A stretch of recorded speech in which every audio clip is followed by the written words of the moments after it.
Welcome again to another episode with Offsides with Anthony and Jennifer. I am back from being in Mexico for 3 weeks on a breathing retreat. I can't wait to share a lot of the amazing wisdom and experiences I had. But today we're going to talk about, like we usually do with Offsides, going too fast, too soon, too much, too quickly, where people can kind of feel awkward or uncomfortable with some of these topics we're bringing up, with pornography, sexism, racism. And we just want to continue to do our part in the world to create, the world is good, but it can be better, as one of the things I learned from Dan Verlay. So today we want to bring up, why are some of these topics so awkward? Being in this retreat with 15 other adults, I would tell them what we do at Competitive Edge, talking about the harms of pornography, men's violence against women, violence in hockey, and especially when it came to the topics on more integrity with sexual relationships. A lot of the people would just get up and leave. So through the experiences of being in a retreat with breathing and yoga instructors and counselors, they actually even felt uncomfortable and awkward with this stuff. And so we just want to have a honest dialogue of why we are doing what we're doing. We don't feel awkward with it, and we want to encourage other parents, coaches, counselors, adults, teachers, to bring this stuff up more, because our youth is screaming for help. Well, now we don't feel uncomfortable, or at least I don't. I don't feel uncomfortable. Well, I'm talking about my story. Oh, that's right, because you did feel uncomfortable. So I used to feel uncomfortable, but that's because, again, I was trying to justify my own actions, and I didn't want to look at the truth. Because I think a lot of the things that we talk about is what is actually going on, and everyone wants to turn a blind eye, and instead of sitting with those feelings that arise and what we talk about. Well, because you've had a lot of courage to talk about your own story in regards to, on average, which is your story and a lot of the other players that we were talking to, on average, boys are turning to pornography as young as 10 years old, or on average. So that means 5, 6, 7-year-olds are viewing very violent sexual images. Like, as somebody told me, or I learned, a lot of kids are turning Google into God, because their parents aren't talking about this regularly. They may have one conversation and then that's it. My parents didn't even have a conversation. Well, you were even told that it's normal. You had one conversation. Well, we had one conversation about what sex is, but then it just stopped there. And I even was what you just described, like turning Google into God. Like, I would search all this stuff up, and then it led me down a path of pornography, and it led down like a 10-year addiction, and not a very pleasant 10 years of my life, for sure. Yeah, and that's what we're seeing. Like I've mentioned before, I've been working with the youth for 20 years. So this isn't just, I have my kids and I think that this is normal. This is 20 years of working with the youth. In the past 10 years, I started noticing something going on. Like the kids getting more disconnected, more disrespectful, angry, emotionless, more violent, and I finally unfortunately stumbled across what is going on with pornography, and the students, including yourself, telling me, and other males out in the world telling me what they're viewing. They think it's justified, and they're not wanting to look in the mirror, that it's causing them to feel miserable and disconnected with themselves.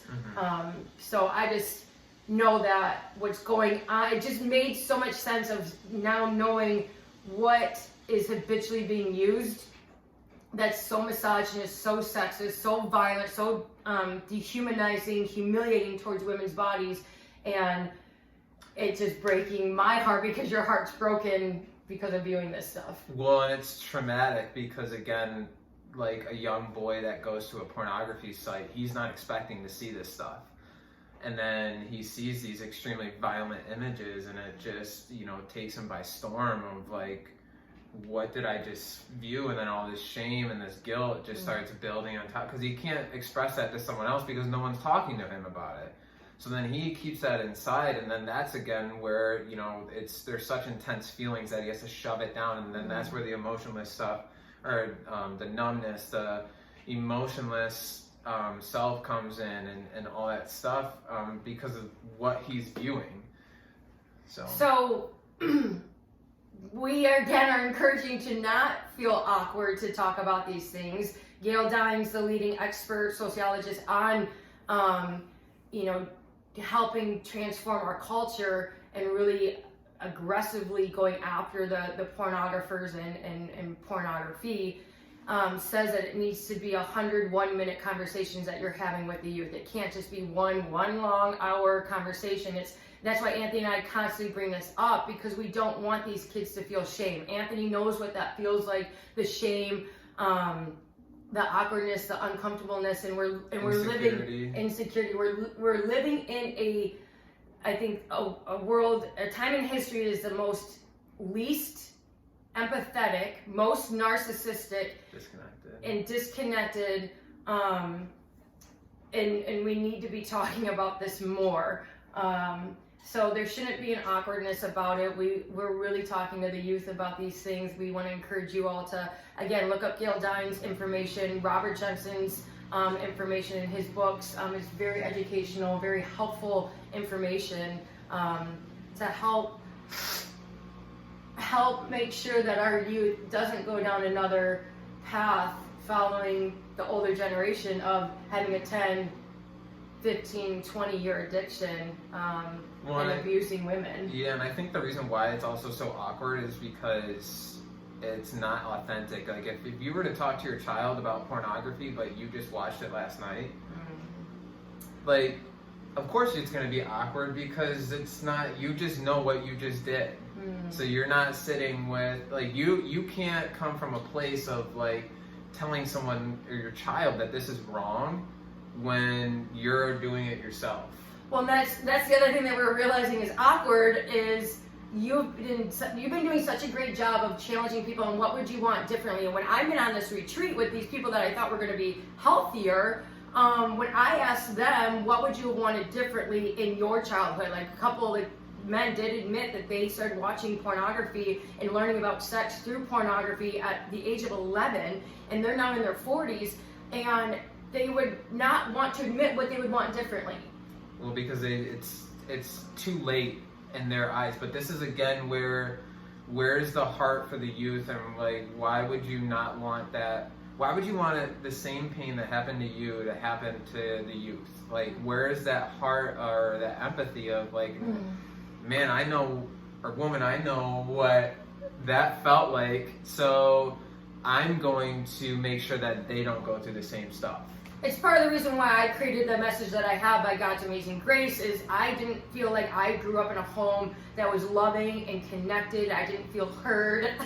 And so I, through the years, have created this message of the high fives, the connection, the honest communication, the hugs, the gentle touching, now the breathing, and just being more and more connected and listening to each other, because I didn't have that as a child. And so we want to challenge others, like Anthony just said, what would you have wanted differently? Yeah. So stay tuned for our next episode. Who knows what it's going to be on, but again, don't feel awkward. Really have an honest conversation, not only with yourself of what you would wanted differently, but start opening up the conversations with your kids. Whether you're coaches, to do it in the locker room, to talk about, the misogynist music, because that affects, young boys and how they view girls and how girls view themselves, what media, what TV shows, everything that you are contributing to is going to influence the world around us and influence you. So if we really truly want to get back to love and connection, we have to figure out what that looks like and seek out those people that do understand love and connection. So until next time, keep producing more love.